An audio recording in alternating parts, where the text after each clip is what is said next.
Hey, it's Denise, and I have gotten down to I have no excuses left. I'm going to have to start organizing my seeds. If you were watching the last video where I talked about how the seed collection organization was going, I kind of let myself, well, first of all, it came to a grinding halt because I already had one of these containers that has, as you can see, I believe it's 16. 1, 2, 4, 6, 8, 10, 12, 14, 16. Yeah, 16 small containers inside a larger container. It is sold on Amazon as a photo and craft storage box. Now, having said that, now, okay, it's not just me putting them in backwards. Whoever initially puts them in the box. I thought last time I was like, like that I had obtained it all with them facing the right way and had somehow managed to screw up that order while putting them back in. But now that I'm looking at them, they arrive with them, half of them upside down or turned facing the other direction. So, okay, it's not just me. In fact, in this case, it's not me at all. There we go. So, yeah, there's 16 of those in there. So I already have the first one, and it is full. So, and that latch snaps it shut. So just wanted to show you that, yes, I did get the second one. And as I mentioned in the prior video, if you saw the original, this box was so stuffed and piled up and overflowing with just bags of packets of seeds in no particular order. So I started organizing them in the first case, and I got, I would say, probably about 2/3 of the way through maybe, and I was out of space. So I realized that I'm going to have to divide some categories that I thought I could combine into more like individual, like each plant in that category might need its own container, and then other types of plants that just have really big seeds and therefore each packet takes up more space, like pumpkins or corn. Those packets are just much bigger than, say, tomatoes or lettuce or something that has tiny seeds. So I may need more than one container for those types of things. So yeah, the project of reorganizing got put on hold first while I waited for the second container to come, and then I let myself procrastinate a little bit more because I had placed a couple more orders for seeds. I have been doing unboxings, so to speak. Well, they're not unenvelopings as they arrived. This feels like my biggest envelope, but that's because I think I got some of the peat pellets. That's why this feels so bulky. I was going to say, there's no way I ordered this many seeds. This would be like 1,000 freaking things of seed. This is from seedsnow.com, and I know that because it's in larger print on the back. If you were amazed there for a minute that I didn't whip on the granny glasses before announcing who it was from, yeah, don't be too impressed.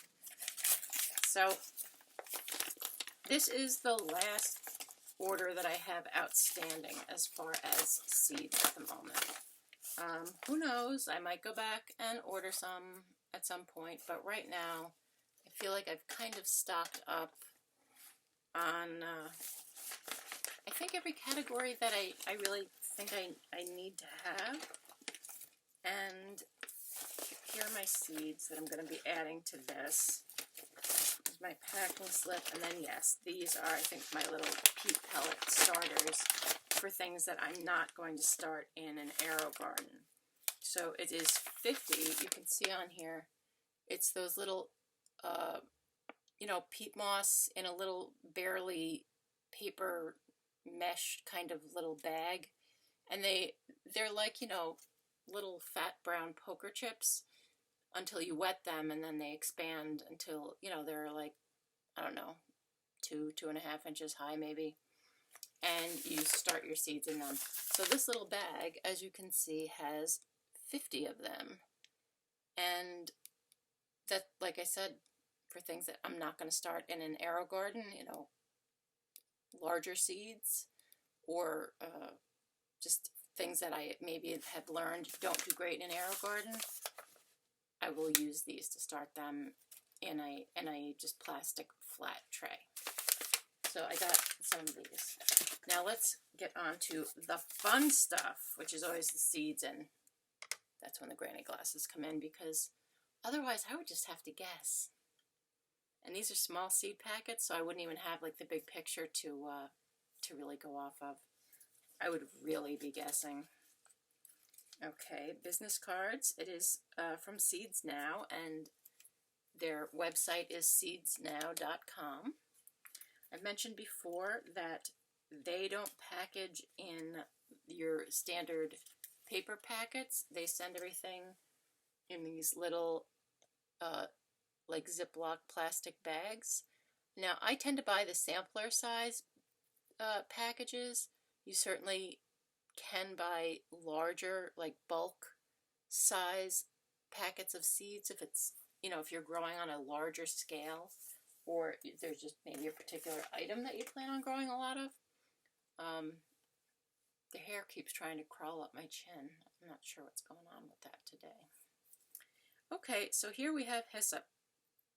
As I mentioned in my last seed unboxing, which is really unenveloping video, that I decided to get bold and try a whole bunch of herbs this year, both ones that are used traditionally in medicine or in teas, also the ones used culinary herbs.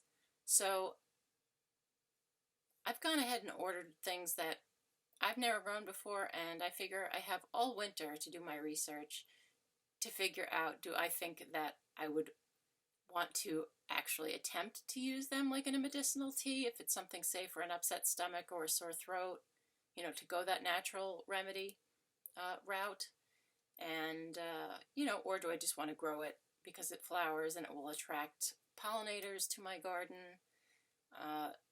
Some of your herbs actually keep away pests, so, you know, like I said, the cold weather is, I try not to think of it as like, oh my God, everything's dead outside and there's no garden happening, you know, because that's depressing if you just think of it that way. Instead, I think of it as sort of classroom time. You know, it's indoor time. For me personally, from a spiritual perspective, it is sort of like winter is like a time for reflection. So it's also a time to educate yourself, you know, with a good book or good online learning. So I'm going to, you know, try to get myself a little more educated.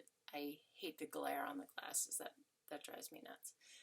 Get myself a little more educated onto the use of some of these herbs, and decide then which ones I think are worth trying. Now, here we have red lentils. Now, these said they are for sprouting, but I was reading, you know, they're the same seeds, whether you're buying them for sprouting, like that you're going to eat them as microgreens, or that you're going to attempt to grow lentils. I really have to look at how long lentils take and whether you can grow them in a container and stuff. Never attempted to grow lentils. Didn't even eat them like as a kid. Only really, I was probably 30 before you could get me to eat lentils. So certainly in my younger years of gardening, they were not something that I grew. Why not give them a try, though? Here we go. Matador Viking spinach. So spinach is something that you can grow in cool weather, like one of the first things in the spring or one of the later things. Here, unfortunately, spring and fall are very short. You can go from it's so hot that if you plant it, it's going to go to flower right away. And then there's a frost before it would have had a chance to grow enough, you know, spinach or lettuce or other usually quick, cool weather crops. I feel like I'm like, you know, when someone points at you and they're shaking their finger while they're talking and making a point, like, I'm talking to you about this. Yeah, I don't mean to be shaking the seed packets at you that way. Let's get that hair under control again. Next, we have Saponaria, aka soapwort. I had never even heard of this, okay? I'm going to be honest. I had never even heard of this. And from the reading, apparently you can use it to make like a natural liquid soap almost, something that works to help as a cleanser that you could actually like wash your hands with. I'm guessing this is like a really, really old type of a thing. It just sounded interesting. And that's coming from someone who I made soap and sold it for a while. Like, I make soap from scratch. Like the whole using lye and oils and vegetable and nut butters and stuff to, from scratch make soap, not like just the melt and pour stuff. So the idea of an herb that you can like boil into, like boil it down into like a thick liquid that actually acts as a cleaner intrigued me. So I'm going to give that a definite try.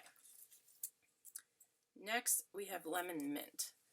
Now, I'm going to assume that like all members of the mint family, this is probably invasive because most mints are. So they're perfect for container gardening. I wouldn't necessarily recommend putting them into your general, raised bed or wherever you are doing the rest of your gardening, unless you just want a big patch of mint, because a lot of the mint varieties just love to take over. Next, we have classic romaine. Paris Island is the variety. Lettuce. I've never tried to grow a romaine lettuce. I've always just grown the loose leaf type of lettuces, not any of the head lettuces.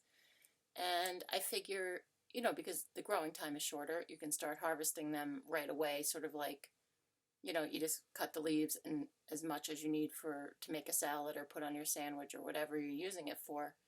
But I really do like romaine lettuce. So I figured it was worth trying to grow it, right? Why not? Leeks. This is large American flag is the variety. And I can't eat onions. I just can't digest regular onions. It's not an allergy. It's more like an intolerance. Like people who can't digest lactose, you get that horrible, like you feel like you have food poisoning, upset stomach stuff going on. Same thing for me with onions. So, but I can tolerate scallions and leeks. So I thought, why not grow leeks? I can grow them and then dehydrate them and throw them into things where other people might put in onions. Sounds like a plan, right? Here we have a free gift, free seed starter kit of salad bowl red lettuce. And it comes with, if you look in there, that disc is one of those little peat pot type things that I bought 50 of, and then there's a few lettuce seeds in there. And yes, my hand is being circled by one of those freaking gnats that I know I mentioned them like probably every video for the last week. It's in the 20s. Last night we had a frost. Why aren't these things dead? Patrick said he actually saw like a bee outside still today. Aren't they supposed to be like dormant or something by this point? Is it just me? Maybe it's just me. I didn't think they should still be around. Not the bees. I have nothing against the bees. They're important pollinators. The gnats, I don't feel so warm and fuzzy towards as I do the bees. I know. Bug discrimination. I'm guilty. Here we have, I was looking basically for bush variety beans that I can grow in containers, that I don't have to worry about like pole beans that need a whole lot of support. This particular variety, Tongue of Fire, I have not grown, but they look sort of like dragon tongue, so I'm thinking they're going to be a similar bean.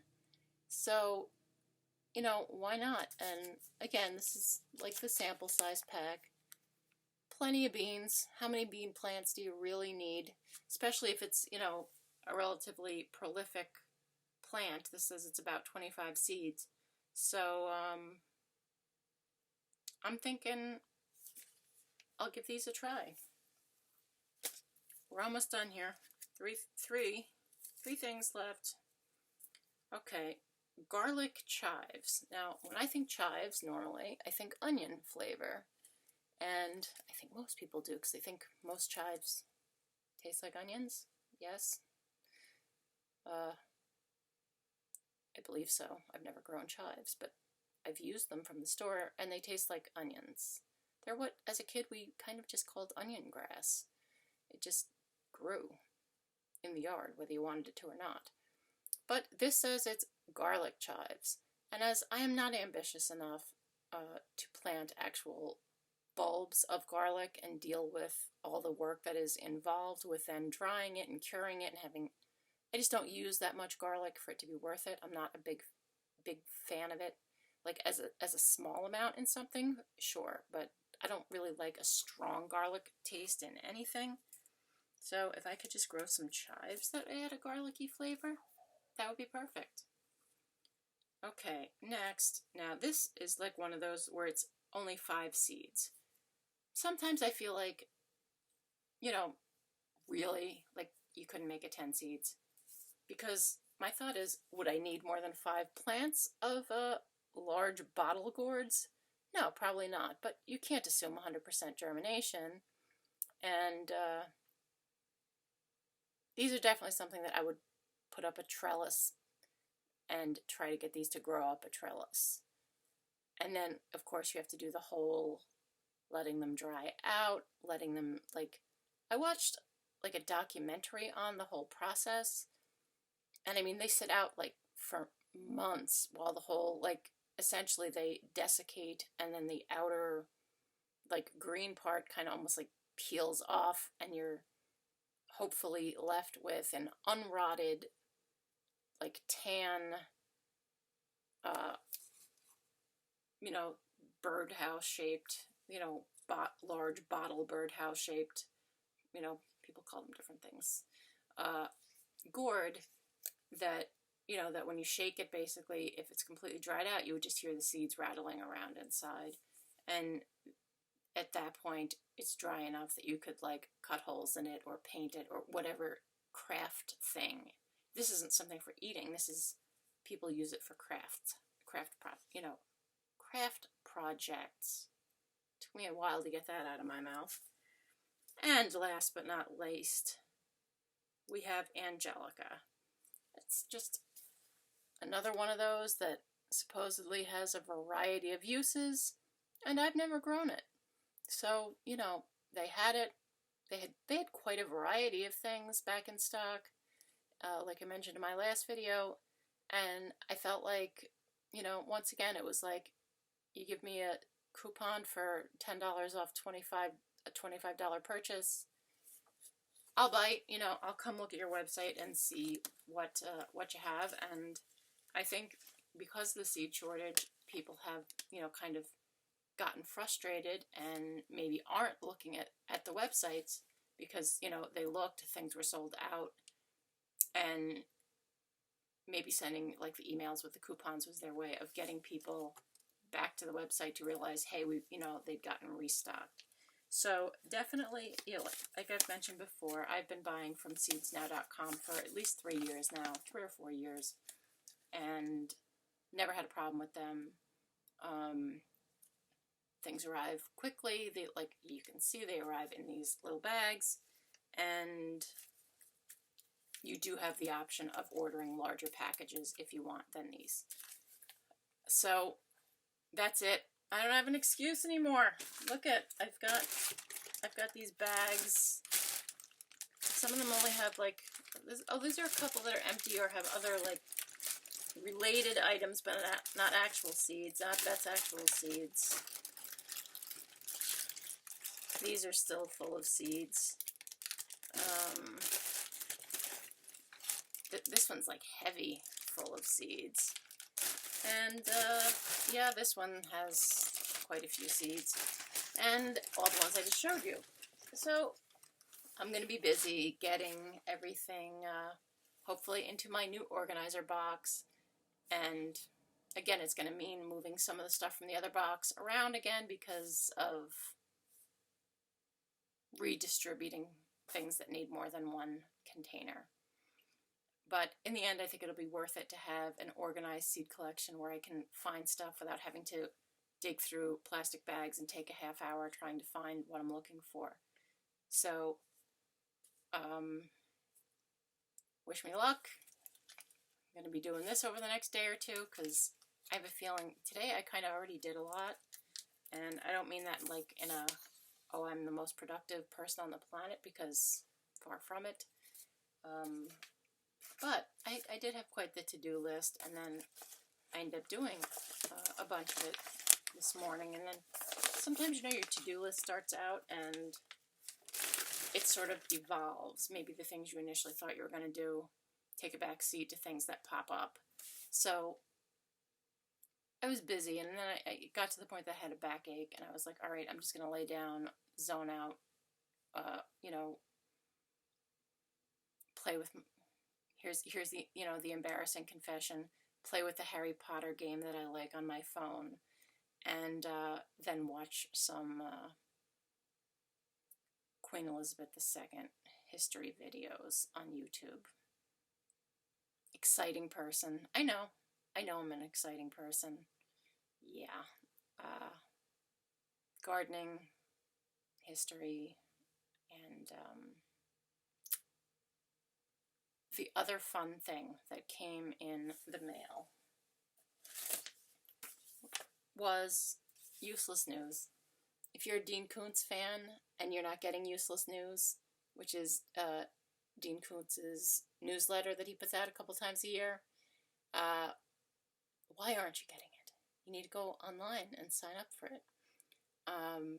There's no charge for it. It's something that he sends to his fans. And if you're not a Dean Koontz fan, then obviously you've never read his books. I absolutely love Dean Koontz. And, I mean, talk about prolific. He has so many books.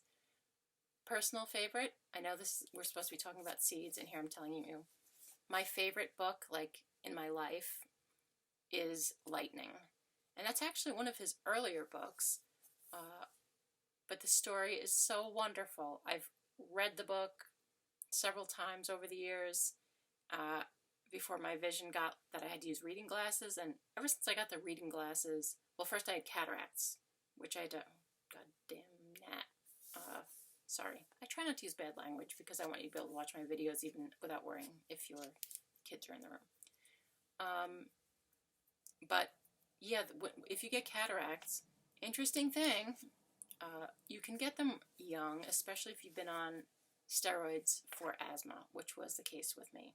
So in my 40s, early 40s, I had cataracts. And they can't remove them until they get to a certain point. So it's not like, oh, as soon as your vision starts going to crap that they can remove them. No, they have to wait for them to get, like, I guess, thick enough or bad enough or whatever before they can do the surgery. So while my vision was really cruddy, that's when I started using Audible, because I've been like an avid reader. Since I was a child, I've loved reading. And not being able to read without getting a headache, because to this day, if I try to do too much reading with reading glasses on, I get a headache. And I'm already prone to headaches. You know, chronic migraines are a real issue for me. So intentionally doing something that gives me a headache is something I really try to avoid. So yeah, I became a major Audible fan a good while back before I had my cataract surgery. And then afterwards, you know, once they put those fake lenses in to replace your ones that they had to remove because they were now cataracts instead of healthy lenses, they are not able to adjust to distance and close proximity the way that your natural eye does. So after you have the surgery, even if you didn't need reading glasses before, you're going to need reading glasses after. And while my distance vision is back to 2020, which is what it was my entire life, it was like overnight needed reading glasses. And so to this day, while I'm still an avid book lover, I don't tend to read paper actual books as much, and I do kind of miss the experience, but I listen to all of them. So yeah, still a total fan of Dean Koontz. Still listen to, as soon as he has a new release, I make sure to get it on Audible. And you want to hear something? Maybe you don't want to hear it, but I'm going to tell you, you can opt not to listen from this point on. If you don't want to listen, I'm not talking about gardening. I'm talking about a wonderful thing Dean Koontz did, and I'm talking about not like praising his work, but him as a human being. When I was first losing, my sight was going with the cataracts, but they couldn't do anything about it for a while. It took almost a year before they could do the surgery. I'm not usually someone who writes to famous people. That's just not me. I sent him